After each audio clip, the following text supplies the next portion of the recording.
Close your eyes, hear the voice within calling.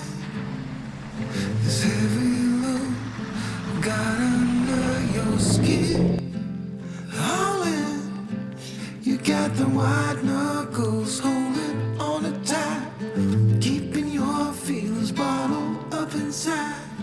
Heading for a collision in the night.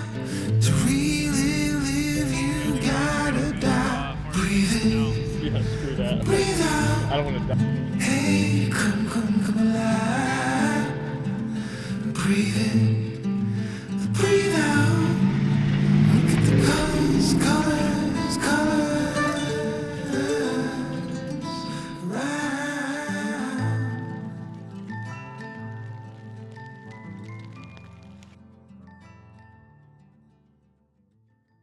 Hey guys, thanks for joining today. So this is the video about me living in the Cayenne for a year and a half now. This is my 2008 Porsche Cayenne S. It now has almost 180,000 miles. At the time I did the last video, it had 125,000. So in a year and a half, I've added a lot of miles. I would like to talk about kind of why I moved into the Cayenne, the benefits that it's had on my life, just different things that have happened in the last year and a half. So I'd like to cover all those. And I'd like to tell a little bit of that story. So I moved into the Cayenne about a year and a half ago. At the time that I moved into it, I was living in my garage next to my E36 M3 at the time, and I was renting both rooms inside of the house on Airbnb. So that afforded me the opportunity to live there for free. I decided I didn't want to deal with that anymore. I also had 2 cars that I was renting out on Turo. I didn't want to deal with anything. I wanted to simplify my life and not own so many things. So I owned the Cayenne at the time. I had purchased it and I decided to condense all of my belongings to be able to fit inside of it. I served in the Navy beforehand and lived on a ship for 4 years. So I'm used to living very compact and small and like having all of my belongings inside of a small sea bag. So I wanted to go back to that, to have the freedom of traveling and doing whatever I want and going wherever I want. So that's when I decided to make the jump to living in the Cayenne full time. So since May 26th of last year, it's been full time for me. And now let's get into a little bit of what is inside the Cayenne. So in the driver's seat is where I spend most of my time. On a recent trip through Alaska and northern Canada, going all the way up to a northern town called Tuktoyaktuk, I thought it was very important to have GPS and a Garmin inReach with me at all times. So on the center here, I've got a phone mount, RAM mount, so I'm able to use that off-road, and the phone stays in place when everything's jarring all over the car. I've got a Garmin Overlander here, which allows me to navigate offline. So all maps are downloaded of North America and I don't have any issues.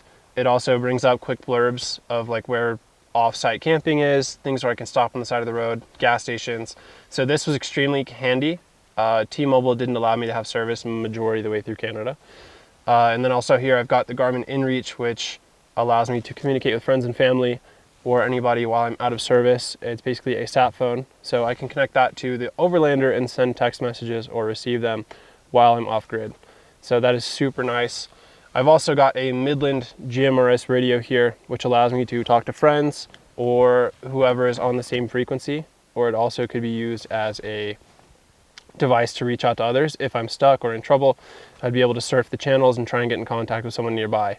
Maybe a trucker, maybe another Overlander or off-roader. So those are very important to me. On the side switch right here, beside the steering wheel, I've got 3 switches that control the lights in the front of the car. So I've got the 2 circular round lights on the first switch. I've got the light bar above on the second switch, and I've got the 2 floodlights on the side that cover the ditches and other, just fills in the rest of the vision. I want to mention also any items or belongings that you see in this video, I will try and link them below, any sort of affiliate links or anything. If you guys buy stuff through there, it may help me out. So I appreciate you guys in advance. In the front, I've got 2 Terralume spotlights. Those shoot up to a mile of light down the road. So any sort of straight patch or anything you're going through forest, dirt roads, those really help me see far ahead so I can speed through. Up there I've got a front runner light bar as well. That one sort of fills in any light that the spotlights miss.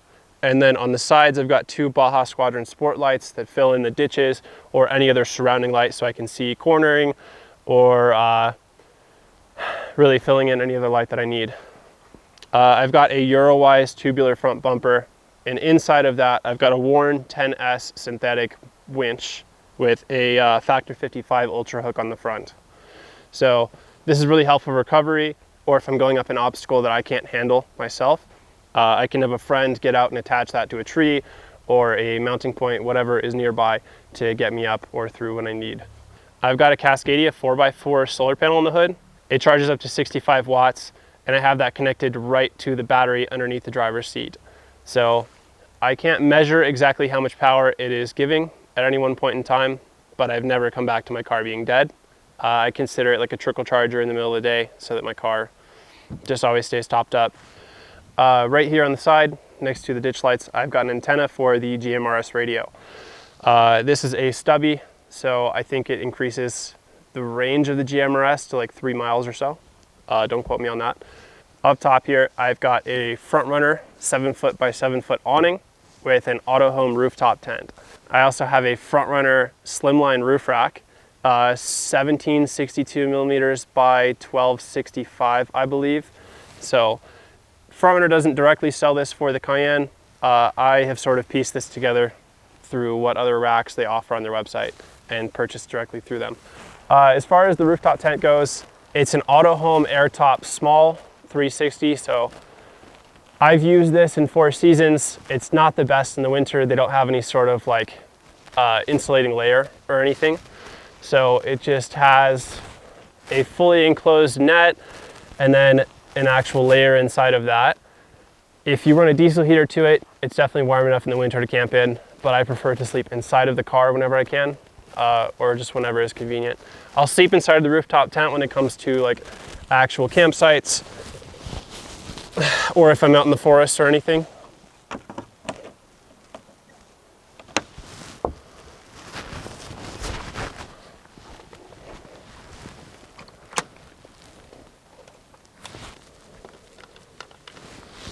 So setting up the tent is also as simple as this once you've undone the 3 latches. 1 and 2. It's almost fully set up. That is how high it is normally. Inside there's a couple straps that keep it fully enclosed or tuck in all the material when you close it for the day. This overhangs a bit so no rain can get inside of the rooftop tent if you are in inclement weather. So the ladder normally has a bag. I find it a bit inconvenient most of the time to put this inside of the bag to tuck it up in the rooftop tent. So I usually just shove it right up in there. Sometimes the sheets are a little dirty because of it. Okay.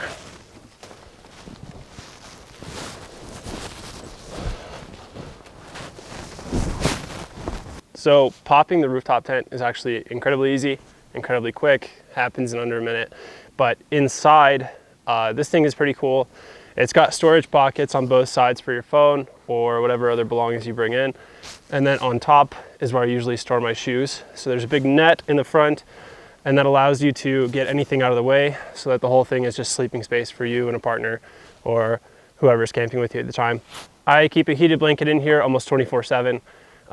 You can store a lot of blankets inside of here, sometimes 2 pillows with a full-size blanket, and then still tuck the ladder in.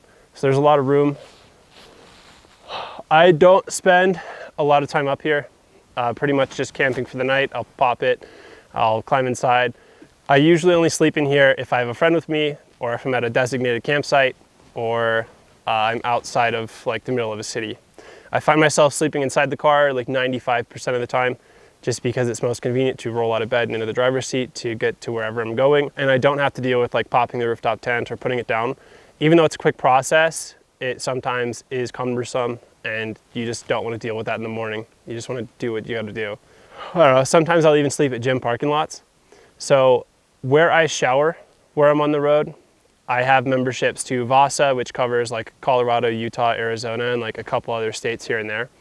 But Planet Fitness, I also have a membership there, and that allows me to get a clean shower, clean hot shower majority of the time in whatever state I'm in. So Planet Fitness is pretty much all over the place. I never have to worry about not having Planet Fitness when I travel somewhere. And so that's the rooftop tent. So very large and obvious on the back here. I have a spare tire carrier from the company Rigged. This is definitely one of the best spare tire carriers on the market right now. I've owned the Eurowise one and I've owned this one. The Eurowise one held up for the first year and like 3 or 4 months of living in the car, but the Rigged one has some accessories and some pieces that just make it a little bit better. It's also designed by a company that literally only does spare tire carriers. On the back of the Rigged tire carrier, we've got a full-size spare with a front runner spare tire grill.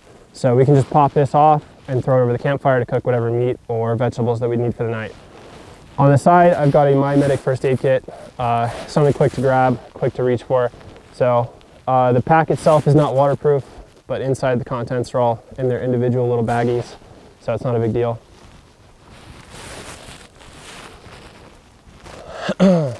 Opening the spare tire carrier, there's a handle on the side and then a pin for safety so that none of these will ever like pop out or open up on the road.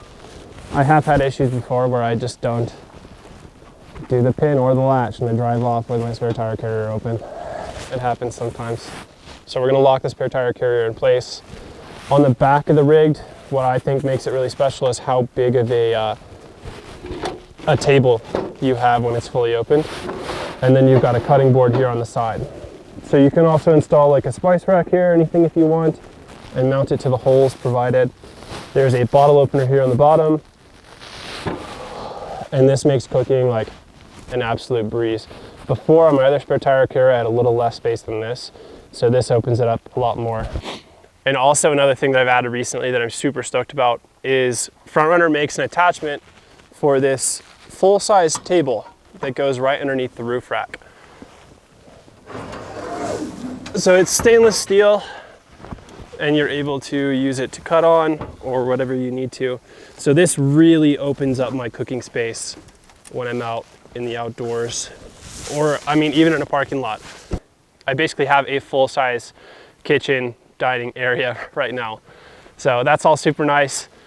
Over here to roll the car on, we've got Raceline forged Rhino beadlock wheels in 17x9.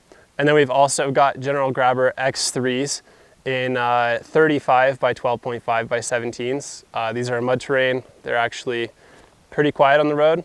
I've had them on for I think 1,000 miles now and they're doing really well. So inside, I've got Bilstein 8-inch travel coilovers with Eurowise upper arms and custom Eurowise brackets to make the coilovers work. So I have those 8-inch travel coilovers front and back, and I've also got some spherical links in the back with Eurowise skid plates all around the car. So obviously it's gotten a little bit snowy since we started this video. We knew snow was like a small possibility up here, but did not expect this. We're gonna pack up and head back down into the valley and film the inside of the car somewhere else where it makes sense. We're freezing our butts off up here. We didn't bring gloves, so we're gonna continue this video in the next clip. So we made it back from higher elevation. It's a couple days later now and we're starting to film this. We were in the mountains, now we're in a parking lot. The driver's rear door is mostly about like safety and utility to me. So back here, I've got a fire extinguisher from Element. I think it's like a 90-second fire extinguisher. It's very compact and fits very nicely right there. I've got my first aid kit, very reachable and accessible if the window's down, or you can just open the door and reach in. I've also got coolant down here in case anything were to happen. I have a battery tender, and then I also have like my laundry detergent and then another spare quart of oil back there. I can also use this space to store like a cooler or like a drone or an extra pack. So this is very much about like just extra space under this side. I've also got the back of the Dometic fridge, and then I've got a chair shoved in here. So this is very tight. It doesn't really move around. That's important to me. The platform is also very secure. So when I'm going off-road and I'm at angles like this, nothing is like falling forward, or if I were to get into an accident, it's very important that none of this is going to fly forward and injure me. So I very much value having this all tied down really well. Now in moving the seat forward, I'm able to adjust the fridge a little bit and pull out this front runner foldable chair. So that gives me easy access to it. I will unfold this at a campsite or a campground or around a campfire and open it up And just like that, I have a full-size chair. So that's extremely useful to me. This seat fits really well in my setup. And then it folds away really nice, goes back into the spot. So everything really, really works together here. And it's taken me like a year and a half to make it this efficient. So the passenger rear side is mostly what I'm accessing throughout the day. So this is where everything is like mostly reachable from, things that I'm grabbing quickly. The IKEA like storage unit thing that I have in there that I've adapted to fit into the car, that I can easily reach from here. I can reach the fridge. I can open this up. So I'm 6'5". It's very hard for me to fit inside a normal car like this, especially like fully laid out and such. So it's very important to me. The two things that I wanted to do was I wanted to lay out without any problems. I wanted it to be long and tall enough for me. And then I also wanted to keep my passenger seat. So in order to do that, I made this fancy little system using a like a sliding carabiner that allows you to pull out a rope and then extend it, and then it locks into place. So that's what I made work here in conjunction with the Goal Zero battery too. So the platform stops right here, and there's two extra folding pieces of wood with hinges on each side that are able to extend. And then this carabiner here, made by Night Eyes, I just pull the string and it extends the bed up. And then with a couple adjustments, it's perfectly level and flat with the rest of the bed. So the mattress comes out, and this itself becomes like 6'7" or longer, depending on how forward the seat is. So very convenient for someone my size. I've got the Hot Wheels bed sheets too, just to add a little bit of flair or personality to the inside of the car. Normal bed sheets are fine, but I think it's just funny. It's ironic that I have car bed sheets inside of a car. So there's mainly two ways that I would climb into the back of the car. From here, I don't normally do this way. I would have to be like at a campsite or something, but typically, for convenience sake, I'll be in the driver's seat and I'll kind of do like a roll style and move into the bed that way. But from this way, I'll climb in. We'll do the two demonstrations now. From here, imagine that I have my shoes off. I'll climb in here a bit and then reach up with my foot and close the door like that. So that's typically how I would get in the car. And then in the morning, if I got in that way, unless my swing out is open, I would like hit the trunk button on the key and it would raise and I could go out that way. Or I can raise my legs and come out the side door. Pretty normal. But normally the way that I get into the bed is like this. Okay, so for demonstration purposes, let's imagine we just rolled up like on the side of a street in the middle of a city. What I'm gonna do is turn the car off, turn off the inside alarm so that it doesn't go off and disturb anybody around me. I will put my legs over the passenger seat, and from there, I'll put them over the bed and just sort of like scoot back here. And then I can go to sleep for the night. So, very convenient. So for power while I'm on the road, I have a lot of camera equipment that I use frequently, or electronics. I have a Goal Zero 3000 watt battery down here. I didn't necessarily want to do like a dual battery setup, so this was the easiest way. This is a 3000 watt by Goal Zero, and I also have the vehicle integration kit. So there's a wire running from the back of the battery all the way underneath the driver's seat where the actual battery for the car is. So this battery is charged off the alternator. It's nearly always at 100%, especially if I'm like on a road trip or driving around, and charges very efficiently.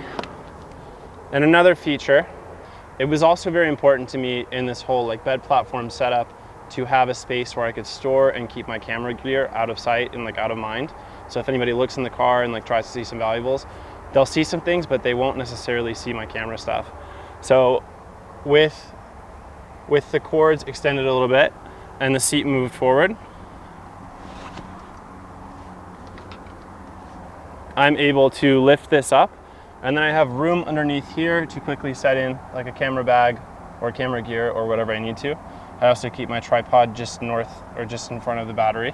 And I also, in order to get this to stay up, I literally just screwed a screw into the side pillar, and then that keeps the bed platform up. So it gives me access to kind of whatever I need to, or if I need to pull out the Goal Zero battery, it's not a concern. Okay, so inside of the car, while laying in the bed, it was also very important to me to have accessible socks and underwear, which I keep in this drawer right here. It's almost laundry day, so it's a little bit emptier than it normally is. I've also got like a Goal Zero light, and I've got a small speaker that I can reach in and grab when I need. So any sort of like small clothing accessories go in there, sometimes belts. Up here, I've got things like extra camera equipment, or I've got like spare deodorant, carabiner, some extra Velcro, headlamp, just extra things that I would need. Also like sunscreen or antibiotics in case something happens. And then down here, I've got a little bit more like electronic stuff and just odds and ends things that you want to keep in the car. So these would be essentially like my junk drawers. So behind my head as a driver, I have a Dometic CFX 35. I think it stores like 35 quarts of food or drinks, and I'm able to keep, it's a single zone. So I usually set it at like 30 to 32 degrees, and it keeps everything nice and cold. It's much better than like the cooler situation that everyone else does. And it also fits very nicely in the setup because I'm still able to raise this. I can reach into here from the driver's seat. If I like reach back while I'm driving even, it's not too much of an inconvenience. Up here, I've got like this $25 Amazon net that kind of just runs to the different grab handles and stuff in the car. So that makes jackets, or like sometimes I'll have bread or fruits up here, and that makes those very easily accessible. So on hot summer days, if I'm in a town like San Diego or like somewhere south where it's getting hotter during the summer, I typically use this like USB powered fan at night, and I'm able to plug that into the Dometic fridge. So it has two modes. I think this is like $20 at Home Depot or something, but that helps me sleep with the windows cracked, with the sunroof cracked, in the middle of like a summer night, and still be chilly enough to have a good night's sleep. Like I had mentioned earlier in the video, it is nearing laundry day, so I use this like 55 liter or however large it is. It's like one of the largest dry bags that they offer, but this makes great for storing laundry so that it isn't going to stink up the car. It's like waterproof, smell proof, so I just pack my laundry in here, pack it down, and then keep it somewhere inside of the car where it doesn't like move around too much, or as little as possible. So in the back of the car, I typically keep two alu boxes. One all the time, this one sometimes, depending on how long of a trip I'm going for. So right here, I've got inside, I have a dual burner Coleman stove that runs off of propane. I've also got like a front runner silverware pack. So this has like forks, knives, spatulas, almost anything you could need for cooking. It also even has like a small cutting board. I've also got like a thermos and a cup. I've got extra oatmeal. I've got toilet paper. I've got forks and knives. I also have two cast iron skillets. So everything in here I can cook my meals with efficiently and effectively, and like take up as little space as possible.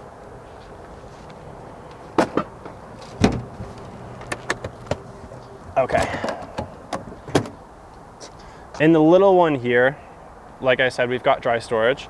So like peanut butter or noodles and pasta, or more oatmeal. I've got ready rice, any sort of like actual dry food I would keep in this mostly. So in conjunction, these allow me to live off grid if I wanted to for like a week or more, depending on how much food I'm eating at the time. For my blanket situation with the car, I have a Rumple blanket.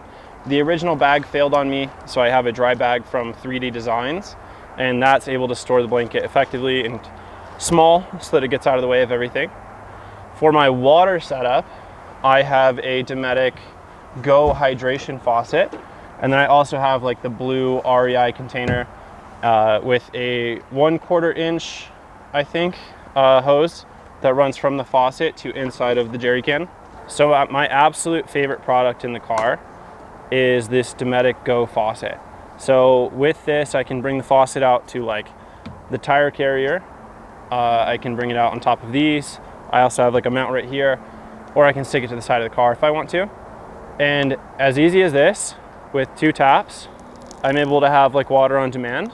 I don't have to pull this out, manually turn the spout, and then also like stick my water source underneath it. It's very efficient, and it's like literally one of my favorite things that I've had in the car. And I've only had this for like a couple months. So I'm so glad they came out with this. It's my favorite thing in the car right now, and I tell everyone about it. For airing up and airing down, I have the RPV valve stems on the car, so I'm able to quickly air down with those. And then inside I've got a power tank 10-pound CO2 bottle, so I'm able to air up the 35s from like 10 to 35 psi within 60 seconds each.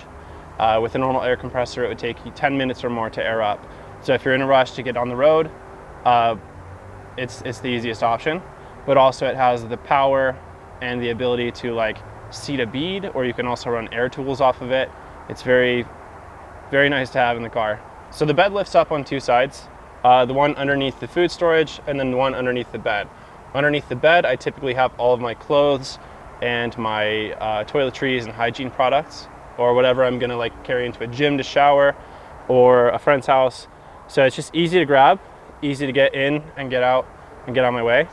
On this side, I have things like a hammock, I have a small hatchet, I have tools, I have sometimes jackets that I'm not using very frequently, but it's still nice to have. Like right now, I would probably carry a winter coat if I wasn't headed to Vegas today. So I would carry like a winter coat, but right now I have excess tools because I just switched up tool bags to this crash pad tool bag. And then these crash pad, these are super cool. All of my sockets and everything are in here, and they're easy to see and reach for, and it's also compact, so I don't have to carry around a big toolbox.